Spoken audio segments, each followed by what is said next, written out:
सुप्रभात प्यारे बच्चों। आज आप सभी लोग हिंदी वसंत में चिड़िया की बच्ची यह जो कहानी है, इस कहानी के जो लेखक हैं जैनेन्द्र कुमार। तो आज आप सभी लोग इस कहानी के विषय में अध्ययन करेंगे। इस कहानी का जो सारांश है उसके विषय में आप सभी लोगों को समझाऊंगा। तो इस कहानी कुछ कठिन शब्द अर्थ हैं, जैसे कोठी। कोठी शब्द का जो अर्थ होता है वह है मकान। सुहावना। सुहावना शब्द का जो अर्थ होता है वह होता है सुंदर। व्यसन। व्यसन शब्द का जो अर्थ होता है बुरी आदत। जैसे नशा। नशा करना भी एक बुरी आदत है, इसलिए नशा नहीं करना चाहिए। विनोद चर्चा का जो अर्थ होता है हंसी मजाक। संध्या शब्द का जो अर्थ होता है वह है शाम। आइए इस कहानी का जो सारांश है, लेखक ने इस पाठ के माध्यम से बताया है कि जो सुख स्वतंत्रता में तथा अपने प्रियजनों के साथ रहने में है, वह सुख कहीं और नहीं प्राप्त होता। इस कहानी में माधवदास नामक एक सेठ रहता था।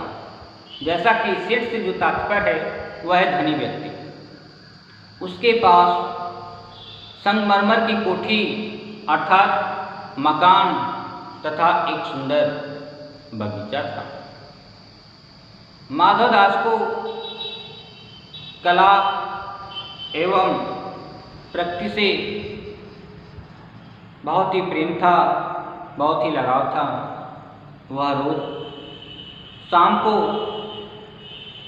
प्रकृति का आनंद लेने के लिए बगीचा में जाया करता था। एक दिन शाम को एक चिड़िया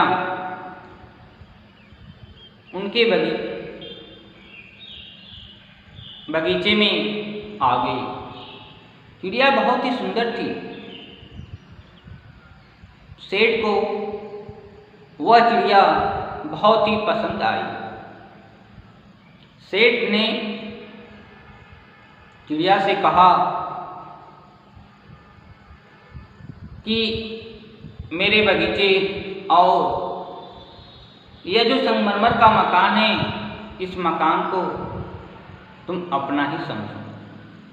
इस तरह से देखा जाए तो इस कहानी में जो सेठ माधवदास था उस चिड़िया को प्रलोभन दे रहा था, उस चिड़िया को लालच दे रहा था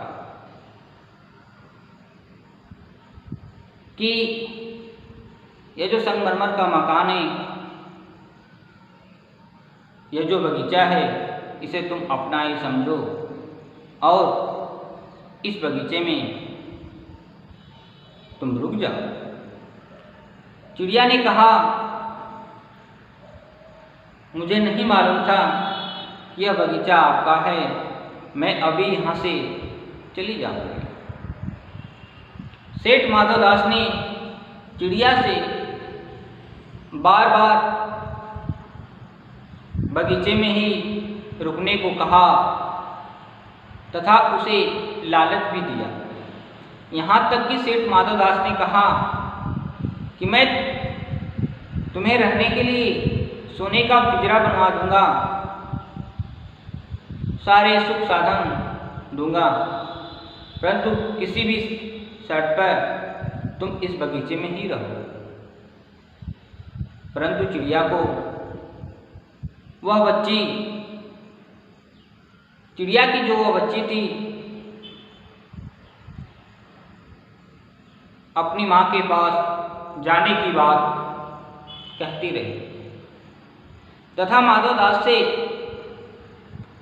यह भी कहा कि वह अपनी माँ के साथ वह घोंसले में ही सुख है।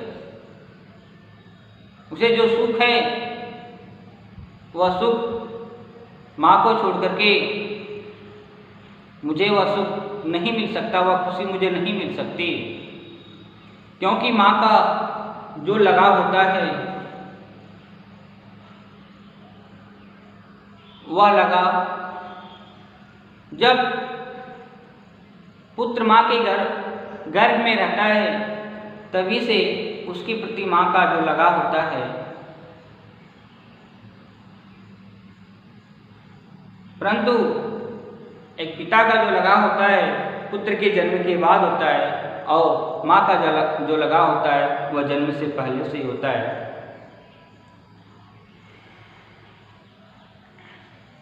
जब चिड़िया ने सेठ की बात नहीं मानी तो सेठ ने उसे अपनी बातों में फंसा लिया और अपने नौकर को बुलवाकर चिड़िया को पकड़ने का इशारा किया। जिस तरह से जो सेठ माधवदास जिस तरह से चिड़िया को लालच दे रहा था, इससे जो चिड़िया थी वह डरी हुई थी, वह भयभीत थी, परंतु माधवदास से चिड़िया सावधान भी थी। चिड़िया माधवदास से सावधान थी। वह वहाँ से जैसे ही माधवदास के आदेश पर या इस माधवदास के इशारे पर जैसे ही नौकर ने उसे पकड़ने के लिए गया, तुरंत वह चिड़िया वहाँ से उड़ गई और वह सीधा अपने माँ के घोंसले में आ गई। माँ से लिपटकर वह रोने लगी। इस तरह से लिपट गई जैसे कि चिड़िया अपनी माँ को एक पल के लिए भी अब छोड़ना नहीं चाहती थी। अर्थात चिड़िया को अपनी माँ से दूर जाने का एहसास हो गया था। माँ से दूर रह करके, जबकि चिड़िया का प्रति एक शर्त जो माधवदास था वह पूरा करना चाहता था, यहाँ तक कि सोने का पीड़ा भी बनवाना चाहता था, उसे बनवा कर देना चाहता था, परंतु चिड़िया ने कहा कि मैं स्वतंत्र रह करके घोंसले में ही अपने माँ के साथ मुझे बहुत खुशी है, मैं बहुत सुखपूर्वक अपनी माँ के साथ उस घोंसले में रह लूँगी। इस तरह से इस कहानी में चिड़िया जब अपनी माँ को पकड़ करके जब अपनी माँ को गले लगा करके जब उस घोंसले में रहने लगी तो इस कहानी में जैसा कि आपने सुना, चिड़िया को आज़ादी और उससे भी अधिक अपनी माँ प्रिय है। कहानी के आधार पर प्रत्येक के जिंदगी में माँ का महत्व, माँ ही है जो अपनी जान से भी ज़्यादा अपने पुत्र को प्यार करती है, क्योंकि एक माँ के लिए पुत्र ही उसकी आत्मा है। माँ अनेक प्रकार का कष्ट झेल करके अपने पुत्र के कष्ट को दूर करने का वह प्रयास करती है। अपनी संतान की रक्षा के लिए माँ जो होती है वह अपनी जान की परवाह भी नहीं करती है।